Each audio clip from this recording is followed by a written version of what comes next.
தமிழ்நாட்டோட சிஎம்மாக விஜய் சார் பதவி இருக்கார். இதே மாதிரி ஒரு சினாரியோ 1996 நம்ம பிஎம் வாஜ்பாய்க்கும் நடந்திருக்கு.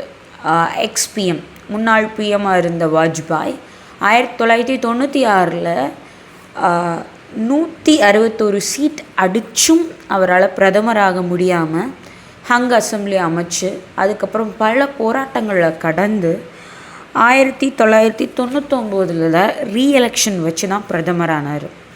இந்த விஷயத்தை இன்னும் டீட்டெயிலாக தெரிஞ்சுக்க, அதாவது லைக் டைம்லைன் மாதிரி தெரிஞ்சுக்க கீழே இருக்க லாங் வீடியோ கிளிக் பண்ணுங்கள்.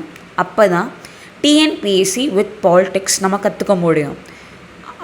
யூடியூப் அல்காரிதம் அதை உங்ககிட்ட கொண்டு வந்து சேர்க்கும். இந்த வீடியோ பிடிச்சிருந்தால் லைக் பண்ணுங்கள்.